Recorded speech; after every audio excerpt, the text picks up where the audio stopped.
Good morning from Florence, where I'm based now at the European University Institute for a year as a Jean Monnet Fellow. And I'm going to talk to you today about my book review of The European Union in Crisis by Desmond Dinan, Neil Nugent and William E. Paterson.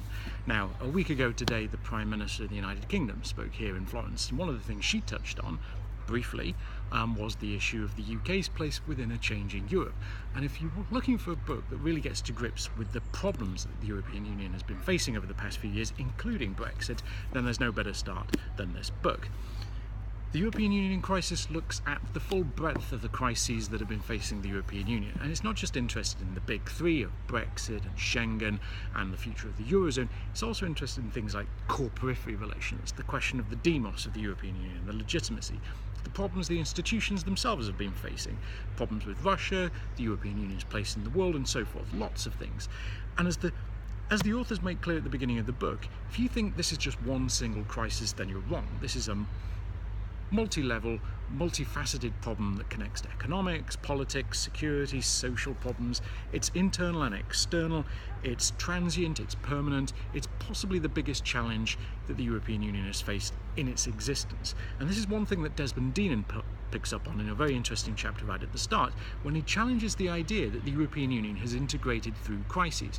If you believe everything will be okay because the European Union has survived crises in the past and it's moved forward thanks to those crises, then you're buying into a bit of a myth, and it's only one that's encouraging a certain myopic view within the European Union as to how significant and how serious the current problems are. Now, the book looks at the full range of those problems, and one of the issues I pick up on the book review, which you should find through the link below, is that it also touches on, but doesn't really get to full grips with, the bigger problems that are underlying this within Europe in terms of demographics, in terms of environmental security, in terms of identity, religious, ethnic tensions that crisscross Europe and not just the European Union.